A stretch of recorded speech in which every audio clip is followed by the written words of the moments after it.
Humus Singapur tomonidan, da'vogar tomonidan Vladimir Dobrynin imzo qo'yyapti. Humus O'zbekiston javobgar tomonidan yana o'sha shaxs Vladimir Dobrynin imzo qo'yyapti.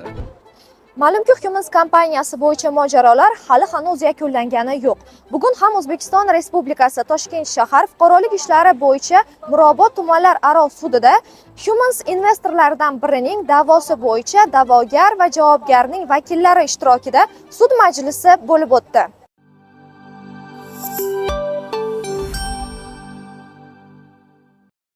Sudda ko'rilgan va muhokama qilingan asosiy masala O'zbekistonda Humans ustidan nazorat va ushbu biznesda yaratilgan mablag'larning taqdiri nima bo'lishi haqida bo'ldi.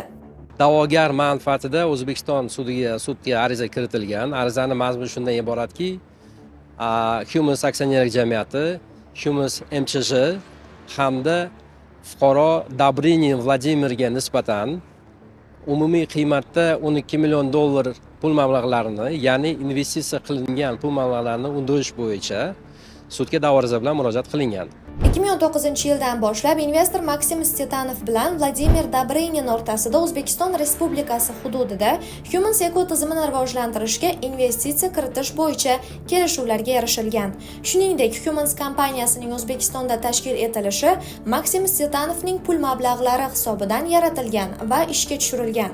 Sudda investorning Humans Uzbekistan kompaniyasida 66% ulushga bo'lgan huquqini tan olish hamda investitsiya qilingan mablag'larning bir qismini, ya'ni 12 million dollar pul mablag'ini undirish haqida talablar bildirildi.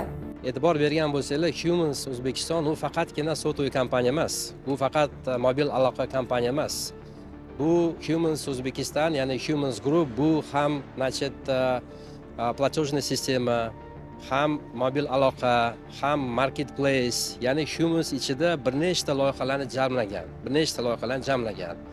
Ya'ni o'sha O'zbekiston kirish vaqtida bitta rejasi bo'lgan, lekin kirgandan keyin menimcha sharoit yaxshi bo'lgani uchun yana boshqa sohalarni rivojlantirish natijasida bir ikkita loyihalar shu Humans Group ichiga kirib ketgan. Ijtimoiy tarmoqlarda tekshiradigan bo'lsangiz, fuqaro Dobrynin o'zini intervyularida bir necha marotaba shuni ta'kidlab o'tganki, jurnalistlarning yana sizlarning savollaringizga savol berilganda bu o'zi kompaniya Humans kimni puliga qurilgan degan savolga javob berganki, o'zbek investorlarini pul mablag'lari evaziga bu kompaniya qurilgan deb javob bergan. Ijtimoiy tarmoqlarda, shu YouTube'da ko'p bir necha marotaba u intervyu bergan. Aslida Maksim Stetanov loyihaning ishga tushirilishini ham naqd pulsiz o'tkazmalar, ham naqd mablag'lar orqali moliyalashtirgan. Bundan tashqari O'zbekistonda biznesning dastlabki ishga tushirilishi va shakllanishini ta'minlagan. Biroq u mulkdorlar tarkibida rasman mavjud emas. Sentyabr oyidan boshlab, ya'ni Humansga boshqaruv qilib kelayotgan Vladimir Dobrynin, ya'ni o'sha da'vogar bilan barcha aloqalarni uzgan, hech qanday aloqalarga kirmagan. O'shandan keyin o'sha da'vogar majbur bo'ldi bizni yollashga. Biz o'sha 5 oy, 6 oy davomida tegishli hujjatlarni hammasini o'rganib chiqib, mana endi sudga da'vo ariza kiritdik. Sud mana 3 oy davom etyapti. 3 oy davomida ish ko'rib chiqilyapti. Hozirgi kunda javobgar, ya'ni Vladimir Dobrynin hech qanday aloqaga chiqmayapti, hech qanday savol-javobga chiqmayapti. Sudga ariza kiritganimizdan keyin javobgarning o'zi sudda qatnashmayapti.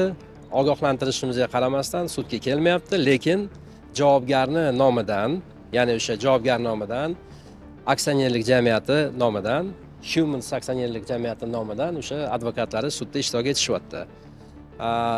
Humans aksionerlik jamiyati nomidan ishtirok etayotgan vakillarni berilgan ishonchnoma o'sha Vladimir Dobrynin tomonidan imzolangan. Ya'ni o'sha Vladimir Dobrynin hozirgi kunda sud bo'layotganda xabari bor, sababi o'sha advokatlarga aynan shu sudda qatnashish uchun shu ishonchnoma bergan.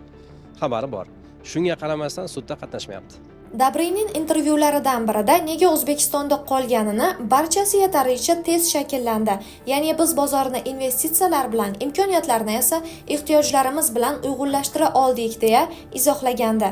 Biroq loyiha ishga tushirilgandan va investor tomonidan zarur yordam hamda moliyalashtirish ta'minlangandan so'ng Maksim Stetanov korporativ jarayonlardan chetlatilgan. Sudya topshiriq berdiki, keyin sud majlisida keyingi sud majlisida o'sha anaqani olib kelasizlar, elektron pochtadan ko'rsatinglar deb olib kelasizlar dedi. Lekin ertasi kuni o'sha nimagadir qaysidir sabablarga ko'ra da'vogarni Humans korporativ pochtasidagi o'sha nima deydi, dostуп deymiz, o'sha dostupni uzib qo'ygan. Lekin unga qaramasdan, undan oldin da'vogar o'sha elektron pochtada bo'lgan hamma yozishmalarni hammasini kopiya qilib olib qo'ygan edi. 15 million dollar ustiga 10 million dollar shtraf qilib turib, yana 1 million dollar protsent qilib turib, 10 million dollari olib chiqib ketishga, ya'ni Humans O'zbekistonni olib chiqib ketishga urinyapti. Shu masala bo'yicha o'rganish natijasida sudga murojaat qildik, ya'ni o'sha holat bo'yicha частное определение, ya'ni o'sha tegishli huquqni muhofaza qilish organlariga o'sha частное определение jo'natish, o'sha organlar Humans rahbarlik qilgan Vladimir Dobryninni faoliyatida jinoiy alomatlari bor yoki yo'qligi masalasini ko'rib chiqish maqsadida o'sha sudga iltimosnoma kiritdik. O'sha nima deydi, частное определение chiqarishi ko'rib chiqiladi. Jarayon hozirda ko'rib chiqish bosqichida, yakuniy xulosalar sud muhokamasi natijalariga ko'ra sud tomonidan chiqariladi.